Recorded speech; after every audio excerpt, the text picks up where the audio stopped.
Hello my dear students, कैसे हैं आप लोग। आई होप कि आप लोग अच्छे होंगे। मैं निकेत अवस्थी वेलकम करता हूं आपका अपने चैनल मस्ती क्लास में। आज ये सेशन हमारा क्लास 12 बिजनेस स्टडीज के चैप्टर नंबर 1 के लिए है और डेफिनेटली हमारा 6 नंबर का सेशन है जिसमें आज हम डिस्कशन करने वाले हैं कोऑर्डिनेशन के बारे में। सबसे पहले चैप्टर स्टार्ट करें इसके पहले हम कोऑर्डिनेशन का क्या मतलब होता है इसे जानने की कोशिश करते हैं। साधारण शब्दों में यूं समझिए कि कोऑर्डिनेशन का सिंपल मतलब होता है किसी बहुत सारी चीजों को किसी एक ऐसी चीज से जोड़ देना जिसमें कि सारी चीजें आपस में एक दूसरे से इंटरकनेक्ट हो जाएं, एक दूसरे से आपस में जुड़ जाएं। कोऑर्डिनेशन इसीलिए हमारे लिए मैनेजमेंट ऑफ फंक्शन का एक बहुत इंपॉर्टेंट फंक्शन है। इसे हम कहते हैं द मोस्ट इंपॉर्टेंट फंक्शन और the essence of management is called coordination. Coordination में हम देखेंगे कि हमारे पास जो ऑर्गेनाइजेशन में डिफरेंट टाइप्स ऑफ फंक्शन होते हैं जिसमें planning, organizing, staffing, directing and controlling होता है। उसी में अगर हम यूं कहें कि एक 6 नंबर का एक बहुत इंपॉर्टेंट फंक्शन और भी है जिसे हम कहते हैं कोऑर्डिनेशन। चीजों को आपस में कनेक्ट करने वाला, सारे फंक्शंस को मैनेजमेंट में इंटरकनेक्ट करने वाले फंक्शन को हम कहते हैं कोऑर्डिनेशन। तो मैंने बोर्ड में लिखा हुआ है आज का चैप्टर हमारा कोऑर्डिनेशन। आइए स्टार्ट करते हैं। एक यहां पर अगर मैं सिनोनिम्स देखूं कोऑर्डिनेशन के, तो अगर आपको सिनोनिम बन जाते हैं सारे कोऑर्डिनेशन के क्या है तो डेफिनेटली आप कोऑर्डिनेशन की डेफिनेशन अच्छे से लिख सकते हैं। कोऑर्डिनेशन का मतलब होता है सिंक्रोनाइजिंग, या हम कह सकते हैं bringing together, harmonising, unification, integration of all the activities and department. तो यहां पर अगर आप इस स्टेटमेंट को पढ़ते हैं तो आपको कोऑर्डिनेशन के डिफरेंट यहां पे सिनोनिम्स मिल जाएंगे जिसमें सिंक्रोनाइजिंग का मतलब हो गया चीजों को आपस में कनेक्ट करना, ब्रिंगिंग टुगेदर का भी मतलब वही हो गया है, हार्मोनाइजिंग का मतलब भी अगर आप लोग लेंगे सिनोनिम्स में तो वही मतलब होता है चीजें आपस में इंटरकनेक्ट हो जाती हैं। यूनिफिकेशन का मतलब होता है कि यूनिफाइड करना है, यूनियन में चीजों को रखना है। इंटीग्रेशन का मतलब भी वही होता है ऑफ ऑल द एक्टिविटीज। हम अपने मैनेजमेंट में, अपने बिजनेस ऑर्गेनाइजेशन में जो भी एक्टिविटीज कर रहे हैं, जो भी फंक्शंस ऑफ मैनेजमेंट को हम फॉलो कर रहे हैं, उन्हें आपस में कनेक्ट करने को ही कहते हैं कोऑर्डिनेशन। लेकिन यहां पर अगर एक बात आप और देखेंगे तो लिखा हुआ है of all the activities and department. हमें सिर्फ एक्टिविटीज का ही कोऑर्डिनेशन नहीं करना है, एक्टिविटीज के साथ में हमारे ऑर्गेनाइजेशन में जितने डिपार्टमेंट्स हैं सारे डिपार्टमेंट्स का भी आपस में इंटरकनेक्ट होना, आपस में एक दूसरे के ऊपर डिपेंडेंट होना जरूरी है। डिपेंडेंट होते हैं ऑब्वियसली, और उन्हें आपस में मिलकर काम करने के इसी जो हमारा जो वर्किंग स्टाइल है इसे हम कहते हैं कोऑर्डिनेशन। आइए देखते हैं कोऑर्डिनेशन की डेफिनेशन। अगर इस सारे हम जो सिनोनिम्स हैं इसके बेसिस पे अगर हम कोऑर्डिनेशन की डेफिनेशन तैयार करें तो क्या बनती है। तो कोऑर्डिनेशन की डेफिनेशन है द प्रोसेस। हमने कहा था जैसे फंक्शंस ऑफ मैनेजमेंट में सारे ही फंक्शंस ऑफ मैनेजमेंट प्रोसेस के अकॉर्डिंग होते हैं। प्रोसेस का सिंपल मतलब मैंने आपको बताया है the series of inter related function is called process. जब हम किसी चीज को करने के लिए उसे स्टेप बाय स्टेप करते हैं, ना किसी स्टेप का ओवरलैप करते हैं, ना किसी स्टेप को हम वहां पर स्किप करते हैं, तो उसे हम प्रोसेस कहते हैं। और प्रोसेस है हमारा और जो कोऑर्डिनेशन है वो भी the process by which manager synchronizes the activities of different department is known as coordination। तो आपने देखा कि कोऑर्डिनेशन जो है उसको करने के लिए जो रिस्पॉन्सिबल पर्सन है वो है ऑर्गेनाइजेशन का मैनेजर।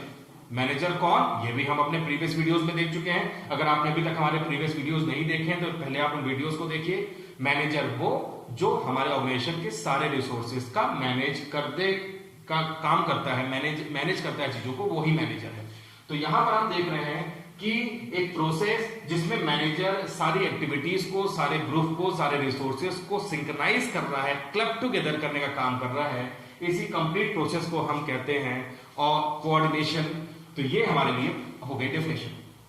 कोऑर्डिनेशन में बहुत इंपॉर्टेंट स्टेटमेंट आपको देखने को मिलेगा और ये हमारे लिए जरूरी इसलिए है कि इस कोटेशन से रिलेटेड एक क्वेश्चन हमारे पास सीबीएसई के क्वेश्चन पेपर में हमें डेफिनेटली देखने को मिलता है और वो कोटेशन है coordination the essence of management. तो कोऑर्डिनेशन को हम एसेंस ऑफ मैनेजमेंट क्यों कहते हैं, एसेंस का मतलब जान लीजिए। एसेंस का मतलब हो गया वो कंक्लूसिव प्रूफ, वो कंक्लूजन किसी भी लिटरेचर का, किसी भी एक्टिविटी का, किसी भी फॉर्म का जो अपने आप में कंप्लीट होता है और उस थोड़े से कंक्लूजन से हम ऑल ओवर एक्टिविटीज को, ऑल स्ट्रक्चर को आसानी से समझ सकते हैं। अगर ऑर्गेनाइजेशन में हम सारी एक्टिविटीज को परफॉर्म कर रहे हैं, सारे फंक्शंस ऑफ मैनेजमेंट को कंप्लीट करने के लिए अगर हमारे बिजनेस में कोऑर्डिनेशन नहीं है, लोग आपस में एक दूसरे के साथ मिलकर काम नहीं कर रहे हैं, सारे ही डिपार्टमेंट आपस में एक दूसरे से इंटरकनेक्टेड नहीं है, तो डेफिनेटली हम सारा काम बहुत अच्छे से करने के बावजूद अपने ऑर्गेनाइजेशन में सही तरीके से चीजों को अचीव नहीं कर पाएंगे due to lack of coordination. अगर हम मिलकर काम नहीं करेंगे तो उसे हम कहते हैं due to lack of coordination. लेकिन हमारे लिए जरूरी है कि हमारे बिजनेस में कोऑर्डिनेशन हो, जिसे हम कहते हैं एसेंस ऑफ मैनेजमेंट। एसेंस का मतलब आप लेंगे कि जो हमारे बिजनेस का कंक्लूसिव प्रूफ है, या एसेंस को अगर मैं और ज्यादा इलैबोरेट करूं तो मैं कह सकता हूं कि essential for management. Essential means हो गया कि बहुत ज्यादा जरूरी, बहुत आवश्यक जो हमारे मैनेजमेंट के लिए एलिमेंट है, उसे हम कहते हैं कोऑर्डिनेशन। आइए देखते हैं एसेंस ऑफ मैनेजमेंट कहने की हमारे पास में तीन मोस्ट इंपॉर्टेंट रीजन है, तीन मोस्ट इंपॉर्टेंट वजह हैं, जिसमें से पहली वजह मैंने लिख रखी है required at all level. Coordination हमारे बिजनेस में हम लोगों ने अपने प्रीवियस वीडियोस में देखा है, मैनेजमेंट 3 टियर सिस्टम है, जिसमें top level, middle and lower level of management होता है। हर लेवल में कितने एम्प्लॉइज, कौन कौन से एम्प्लॉइज बैठते हैं, कौन कौन से वर्कर्स बैठते हैं, ये हमने अपने प्रीवियस वीडियो में डिस्कशन किया है। तो फिलहाल यहाँ पर अगर हम लेवल वाइज देखेंगे तो हमारे पास हर लेवल में कोऑर्डिनेशन की क्या इंपॉर्टेंस है, वहां पे कोऑर्डिनेशन क्यों नेसेसरी है, इसके बारे में डिस्कशन करेंगे। अगर हम अपना मिडिल सेक्शन देखते हैं तो यहाँ पर हमने लिखा है कि कोऑर्डिनेशन हमारे जो हम needed to perform all the function, जो फंक्शंस ऑफ मैनेजमेंट है, planning, organizing, staffing, directing, controlling में हम किस प्रकार से किस जगह पे कोऑर्डिनेशन को इन्वॉल्वमेंट रहेगा वो हम देखेंगे। और लास्ट है most important function of management, क्यों कहते हैं ये भी हम देखेंगे। स्टार्ट करते हैं हमारे पहले स्टेप से, required at all level. Coordination का मैनेजमेंट का जो टियर सिस्टम है उसके हर लेवल में रिक्वायरमेंट क्यों है, आइए देखते हैं। Top level, middle and low level मैंने अकॉर्डिंगली लिख रखा है। टॉप लेवल का मेन वर्क होता है, मैंने आपसे प्रीवियस वीडियो में कहा है कि कोऑर्डिनेशन का मेन वर्क जो है वो मेंटल वर्क है, क्रूशियल वर्क है बिजनेस ऑर्गेनाइजेशन के लिए। जो प्लान, पॉलिसीज का फ्रेमवर्क जो है वो टॉप लेवल मैनेजमेंट करता है। तो यहां पर integrate all activities of organization, सारी एक्टिविटीज को इंटीग्रेट करने का जो मेन वर्क है, जहां से चीजें निकल के बाहर आती हैं, जो सोर्स ऑफ ऑर्गेनाइजेशन की इंफॉर्मेशन होती है, वो डेफिनेटली टॉप लेवल मैनेजमेंट होता है। जहां से information accordingly middle and lower level में शिफ्ट होती है। तो टॉप लेवल का मेन काम है एक्टिविटीज को ऑर्गेनाइजेशन पॉइंट ऑफ व्यू से इंटीग्रेट करना, ताकि सारी एक्टिविटीज आपस में इंटरकनेक्टेड, इंटरलिंक हो जाएगी। सेकंड नंबर पे मिडिल लेवल ऑफ मैनेजमेंट। अगर हम मिडिल लेवल ऑफ मैनेजमेंट की बात करते हैं तो लिखा हुआ है balance the activity of different departments. जैसे ही टॉप लेवल ऑफ मैनेजमेंट ने एक्टिविटीज को फॉर्म किया, वैसे ही एक्टिविटी टुवर्ड्स शिफ्ट हो गई from top to middle level of management. और मिडिल लेवल ऑफ मैनेजमेंट में एक्टिविटी आने के बाद में मिडिल लेवल के एम्प्लॉइज की ये रिस्पॉन्सिबिलिटी है कि सारे ही इंफॉर्मेशन को जो टॉप लेवल से आई है उसे साइमल्टेनियसली अपने होल डिपार्टमेंट में, जितने भी डिपार्टमेंट है, जो स्ट्रक्चर में हमारे पास मिडिल लेवल में जितने भी वर्कर्स हैं, एम्प्लॉइज काम कर रहे हैं, सबके साथ में एक्टिविटीज का हो जाना, इसे हम कहते हैं मिडिल लेवल में कोऑर्डिनेशन का इंपॉर्टेंस। अगर हम लोअर लेवल ऑफ मैनेजमेंट में चलते हैं तो लोअर लेवल ऑफ मैनेजमेंट के बारे में मैंने आपसे कहा है कि ये हमारे बिजनेस के रियल हीरो हैं, क्योंकि यही वो ग्रुप ऑफ पीपल हैं जो हमारे पेपर को एग्जीक्यूशन में, रियलिटी में कन्वर्ट करते हैं। हमने एग्जांपल लिया था कि अगर हम 1000 कंप्यूटर बनाने का हमारा ऑर्गेनाइजेशन है, टॉप लेवल मैनेजमेंट उसके ब्लूप्रिंट को तैयार करता है, उसकी डिजाइन को तैयार करता है, 3D 4D डायमेंशन में हम चीजों को देख सकते हैं। मिडिल लेवल मैनेजमेंट रिसोर्सेज की अवेलेबिलिटी चेक करता है कि रिसोर्सेज कहां से आएंगे, लेकिन जो एग्जीक्यूशन है, जो रियलिटी में कन्वर्ट करने का काम है, वो definitely lower level of management का काम है। लोअर लेवल ऑफ मैनेजमेंट में भी इसका मतलब ये हो गया कि कोऑर्डिनेशन का होना जितना टॉप और मिडिल में जरूरी है, उतना ही लोअर लेवल में होना जरूरी है। लोअर लेवल ऑफ मैनेजमेंट में लिखा हुआ है integrate the activity of worker. Workers के बीच में अगर इंटीग्रेशन नहीं है, कोऑर्डिनेशन नहीं है, तो हमारे ऑर्गेनाइजेशन में प्रॉब्लम क्रिएट हो सकती है। वर्कर्स के बीच में ईगो क्लैशेस हो सकते हैं, क्योंकि जो मास है, जो ज्यादा भीड़ है, जो ज्यादा क्राउड है, वो definitely lower level of management में ज्यादा है। ऐसे केस में लोगों के बीच में कोऑर्डिनेशन का होना सबसे ज्यादा जरूरी हो जाता है।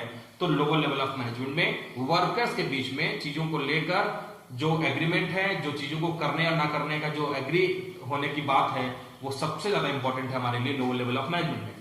आइए अब चलते हैं needed to perform all the activities. अगर हम फंक्शंस ऑफ मैनेजमेंट की बात करते हैं तो हमने ये पढ़ चुका है कि हमने पढ़ा है कि फंक्शन जो होते हैं वो 5 होते हैं, लेकिन हमने एक और एलिमेंट ऐड कर दिया है कोऑर्डिनेशन, जिसे हम 6th फंक्शन या most important essence of management function बोल सकते हैं। या ऐसा बोल सकते हैं कि फंक्शंस ऑफ फंक्शन जो है, इन सारे फंक्शंस के ऊपर जो आता है superior function of management is called coordination. ऐसा क्यों बोलते हैं ये जान लेते हैं।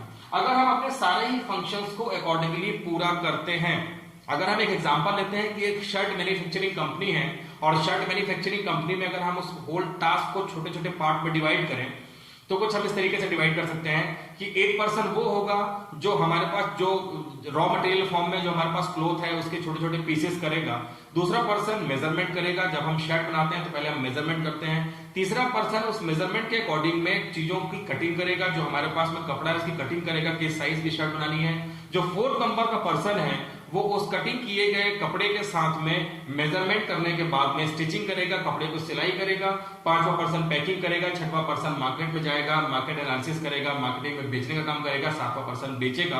तो जो सीरीज ऑफ फंक्शन है, अगर इसको समझने के लिए मैं ये कहूं कि कटिंग वाले ने अपना काम टाइम पे कर दिया, स्टिचिंग वाले ने अपना काम टाइम पे कर दिया, लेकिन कटिंग और स्टिचिंग वाले के बीच में कोऑर्डिनेशन नहीं होने की वजह से क्या जब कटिंग वाला अपना काम करके अपना जो उसका जो फिनिश प्रोडक्ट है जिसे वो आगे फर्दर मूव करना चाहता है, जब उसे आगे मूव कर देगा तो उसके पास फिर से कटिंग की गए कपड़े के लिए, शर्ट के लिए कपड़ा है कि नहीं है, तो यहां पर शायद ना हो पाए क्योंकि जो कटिंग डिपार्टमेंट है उसने कपड़ा सही टाइम पे शिफ्ट नहीं किया है स्टिचिंग डिपार्टमेंट के पास में।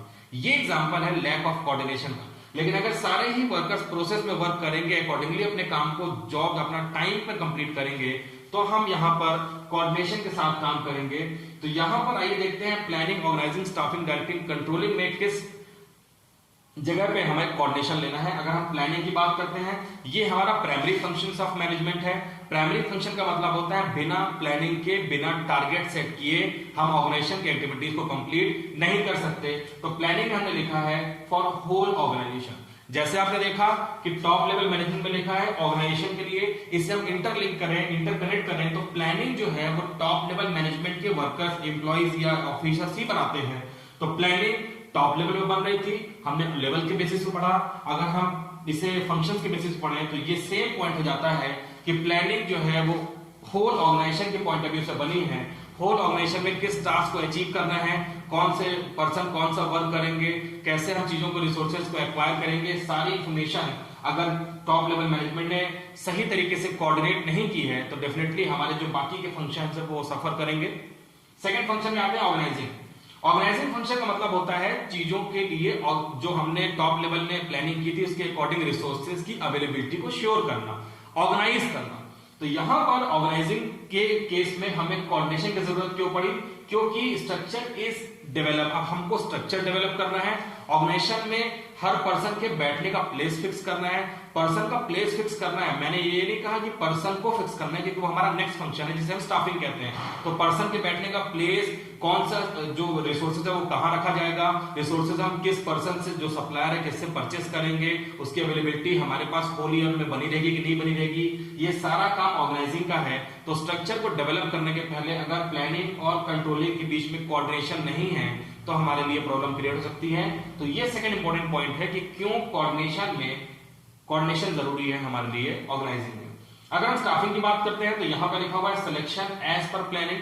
प्लानिंग में हमने nature and size of business देखा था। जितना बड़ा बिजनेस का साइज है या बिजनेस का नेचर है, उसी साइज और नेचर के अकॉर्डिंग हमें वहां पर वर्कर्स की, एम्प्लॉइज की रिक्वायरमेंट होती है।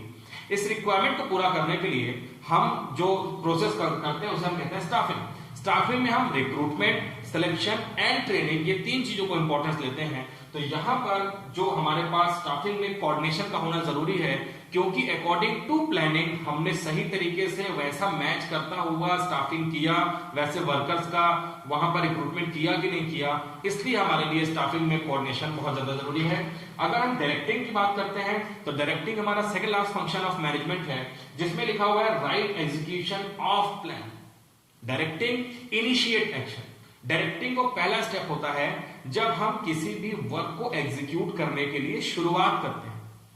क्योंकि स्टार्टिंग के 3 में तो अभी तक हमने यहां पर प्लानिंग की, रिसोर्सेज को अवेल किया, स्टाफ को बैठाया। अब हम तीनों को मिक्स करके वर्क को एक्शन में लेते हैं, और जब हम एक्शन में लेंगे तो चीजें सही ढंग से सही टाइम पर हो रही है कि नहीं हो रही हैं, इसे हम टाइम टाइम पे डायरेक्ट करते हैं, देखते रहते हैं, ऑब्जर्वेशन करते हैं, इसे हम डायरेक्टिंग कहते हैं। राइट एग्जीक्यूशन, जो प्लान हमारा राइट एग्जीक्यूशन में राइट पाथ में जा रहा है कि नहीं जा रहा है, ये हमें देखना है, इसलिए हम यहाँ पर कोऑर्डिनेशन लेंगे। और लास्ट है कंट्रोलिंग। कंट्रोलिंग में हमें देखना है कि no variation between actual and budgeted plan, जो हमारा बजटेड या जो एस्टिमेटेड था, जो प्लान था और एग्जीक्यूट वैसा ही होके निकला है कि नहीं। मैं बार बार आपसे एक एग्जांपल में बात करता हूं कि हमें 1000 कंप्यूटर यूनिट बनानी थी, ये हमारा एस्टिमेशन था, ये हमारा ऑब्जेक्ट था। At the end of year 1 year हमने इस ऑब्जेक्ट को कंप्लीट कर लिया कि नहीं कर लिया। 3 कॉन्सिक्वेंसेस हो सकते हैं, या तो 1000 कंप्यूटर हमारे टाइम पे बन गए विद इफेक्टिवली विद एफिशिएंटली। दूसरा केस हो सकता है जब हमारे पास कंप्यूटर 1000 बनने थे, हो सकता है 950 बने हों। तीसरा हो सकता है 950 की जगह पे कंप्यूटर 1000 बनने थे और 1010 कंप्यूटर बन गए।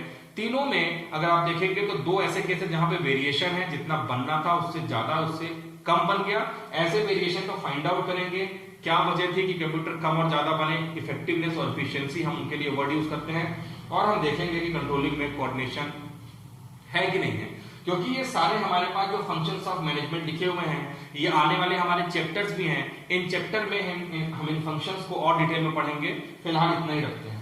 नेक्स्ट है most important functions of management. Coordination हमारे फंक्शंस ऑफ मैनेजमेंट का मोस्ट इंपॉर्टेंट फंक्शन है। मैंने कहा फंक्शंस के ऊपर जो आता है वो वाला फंक्शन है। और यहां पर अगर हम देखें, अगर हम कोऑर्डिनेशन को ऑर्गेनाइजेशन में अप्लाई करने में फेल हो जाते हैं, इट फेल इफ, अगर हमारा कोऑर्डिनेशन फेल हो गया है, if coordination fails then organization can not be survive and run for longer period of time. अगर ऑर्गेनाइजेशन में कोऑर्डिनेशन नहीं है तो आप खूब जोर लगा लीजिए, बहुत एफर्ट डाल लीजिए, लेकिन अगर लोगों के बीच में आपस में तालमेल सही नहीं है, रिसोर्सेज बहुत अच्छी क्वालिटी का ले आइए, अच्छे वर्कर्स ले आइए, अच्छी मशीनरी ले आइए, लेकिन अगर लोगों के बीच की सोच अच्छी नहीं है, लोग एक दूसरे के साथ मिलकर काम नहीं करना चाहते हैं, इंटरडिपेंडेंट नहीं होना चाहते हैं, सिंक्रोनाइज, ब्रिंगिंग टुगेदर, हार्मोनाइज, यूनिफिकेट और इंटीग्रेट नहीं होना चाहते हैं, तो डेफिनेटली हमारा ऑर्गेनाइजेशन लंबे समय तक सरवाइव नहीं कर पाएगा और उसके फेल होने के चांसेस बहुत ज्यादा हो सकते हैं। तो ये है एसेंस ऑफ मैनेजमेंट। क्यों कहते हैं, मीनिंग क्या होता है कोऑर्डिनेशन का, कोऑर्डिनेशन की डेफिनेशन क्या होती है, ये हम लोगों ने यहां पर देखा है। आइए अब देखते हैं features and importance of coordination. तो आइए स्टार्ट करते हैं कोऑर्डिनेशन के नेचर एंड फीचर, और साथ में आज हम देखेंगे कोऑर्डिनेशन की इंपॉर्टेंस क्या होती है। सबसे पहले फोकस करते हैं नेचर या फीचर कोऑर्डिनेशन के। हम जो फॉलोइंग पॉइंट्स हमने लिख रखे हैं उनमें फोकस करते हैं। पहला पॉइंट जो लिखा हुआ है वो अब आसानी से आप जान सकते हैं, क्योंकि हमने बहुत अच्छे से पढ़ लिया कि कोऑर्डिनेशन की इंपॉर्टेंस क्या, कोऑर्डिनेशन का मतलब क्या होता है, कोऑर्डिनेशन के जो एसेंस ऑफ मैनेजमेंट वो क्यों कहते हैं। पहला पॉइंट उसी से रिलेटेड है, इंटीग्रेट्स ग्रुप एफर्ट। आप सबको पता है कि ग्रुप का क्या मतलब होता है, हमने प्रीवियस वीडियोस में भी डिस्कशन किया है। अगर आपने प्रीवियस वीडियोस में उन चीजों को नहीं देखा है, ग्रुप का मतलब मैं आपको बता देता हूं। ग्रुप का मतलब होता है जहां पर हम एक एसोसिएशन क्रिएट करते हैं बहुत सारे लोगों का, जिनका होल सोल एम जो है वो ऑर्गेनाइजेशनल गोल को अचीव करना होता है, जिनका विजन क्लियर होता है कि उन्हें क्या करना है क्या नहीं करना है। जब वो किसी काम को सही ढंग से करने के लिए उस प्रोसेस को समझ के उस काम को करते हैं, तो हम कहते हैं कि वो सारे लोग ग्रुप एक्टिविटी कर रहे हैं, ग्रुप में इन्वॉल्व हैं। यहां पर हमें ग्रुप जो बना हुआ है उस ग्रुप के लोगों के बीच में आपस में चीजों के लिए सहमति बनी रहे, लोग एक दूसरे के लिए एग्री हो किसी काम को करने के लिए, इसे हम कहते हैं कि उनके बीच में इंटीग्रेशन का होना बहुत ज्यादा जरूरी है। तो इंटीग्रेशन होना चाहिए। ग्रुप एफर्ट जो कर रहे हैं उस ग्रुप एफर्ट में इंटीग्रेशन नहीं होगा तो लोग ग्रुप में भी काम करेंगे और हमारा काम रेलेवेंट नहीं होगा। इसीलिए ग्रुप में बहुत ज्यादा जरूरत पड़ती है हमें चीजों को कोऑर्डिनेट करने की। तो हम कोऑर्डिनेट करेंगे चीजों को कोऑर्डिनेशन के थ्रू।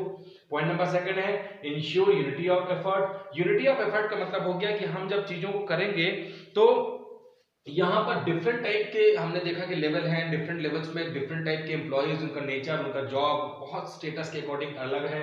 तो यहाँ पर हमें चेक करना है कि उनके यूनिटी जो है एफर्ट में वो है कि नहीं है। ये बिल्कुल आप देखें तो पॉइंट नंबर 1 से मिलता हुआ पॉइंट है। वर्कर के बीच में ईगो क्लैश नहीं होना चाहिए, उनके बीच में कंफ्यूजन नहीं होना चाहिए, किसी काम को लेके कॉन्फ्लिक्ट्स क्रिएट नहीं होना चाहिए, और वो जो काम कर रहे हैं सारा काम वो यूनिटी में रहकर करेंगे।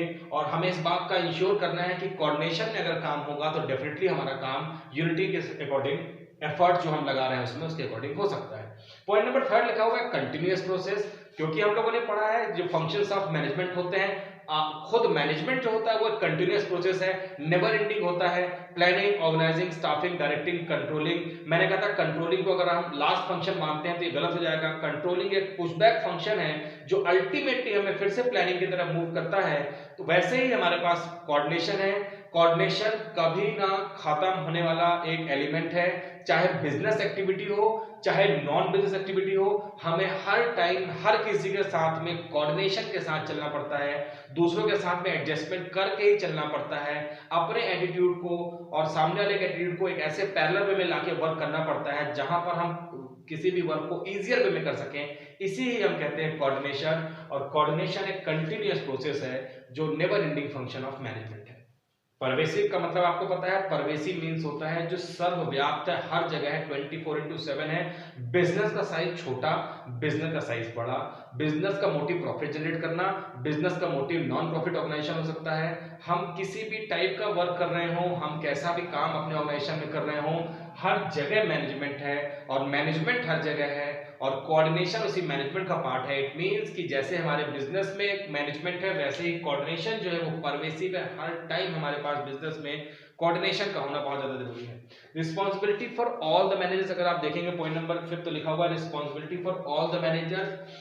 ऑल द मैनेजर्स का मतलब हो गया कि हर लेवल में हमने देखा 3 टियर सिस्टम में टॉप, मिडिल और लोअर लेवल मैनेजर्स हैं। तो टॉप लेवल में जो इन्फॉर्मेशन है वहां से इन्फॉर्मेशन फ्लो होती है, मिडिल और लोअर लेवल में आती है। टॉप लेवल के जो ऑफिसर्स होते हैं वो इन्फॉर्मेशन को बनाने के बाद, प्लानिंग करने के बाद में इसे सर्कुलेट करते हैं middle level, lower level management में। सारे ही लेवल में कोऑर्डिनेशन का होना बहुत ज्यादा जरूरी है। सारे ही जो मैनेजर्स हैं उनकी रिस्पॉन्सिबिलिटी है।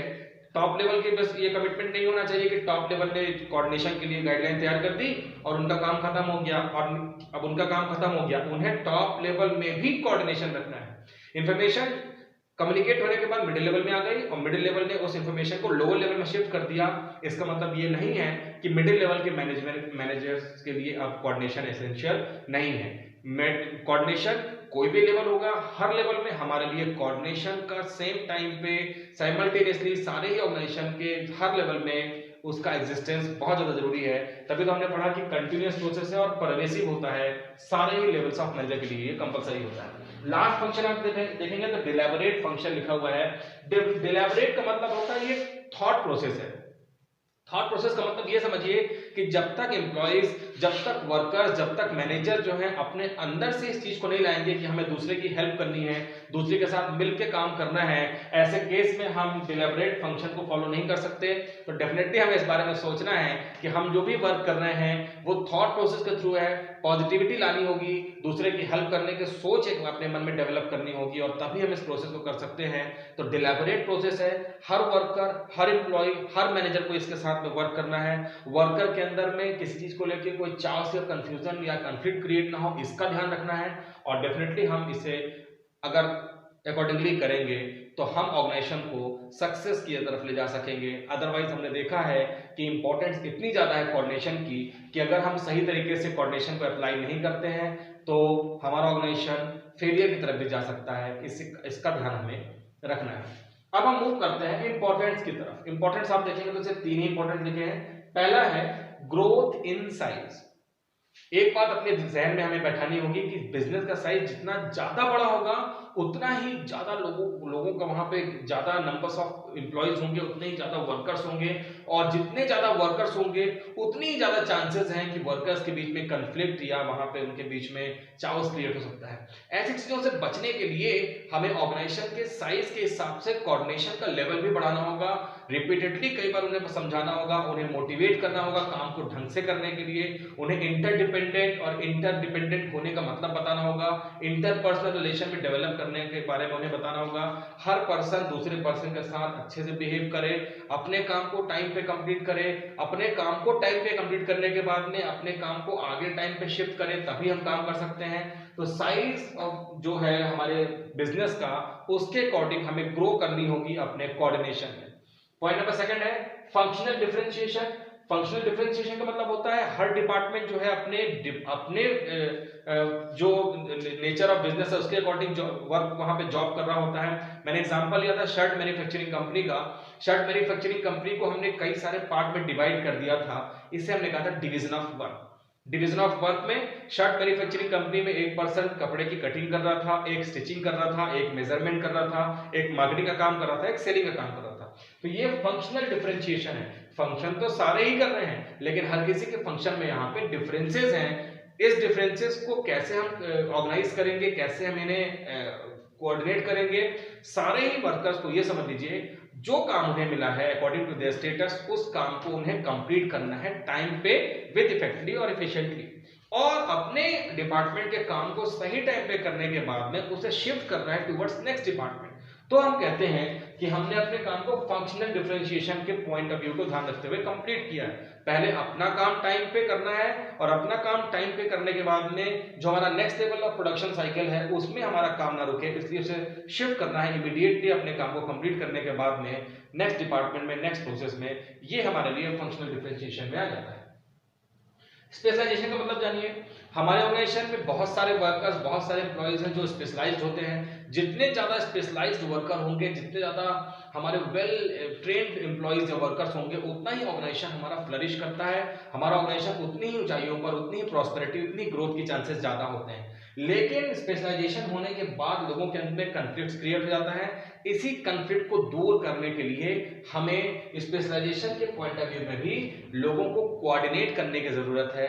जितना ज्यादा कोऑर्डिनेशन होगा, उतने ही ज्यादा हमारे जो वेल स्पेशलाइज्ड और वेल ट्रेन्ड एम्प्लॉइज और वर्कर्स हैं वो वेल वे में काम करेंगे, और हमारा काम इजियर वे में आगे जा सकेगा। तो फिलहाल आपने देखा कि इंपॉर्टेंट्स 3 हैं, और यहाँ पर अगर नेचर देखेंगे तो 6 नेचर जो है ये बहुत ही आसान है।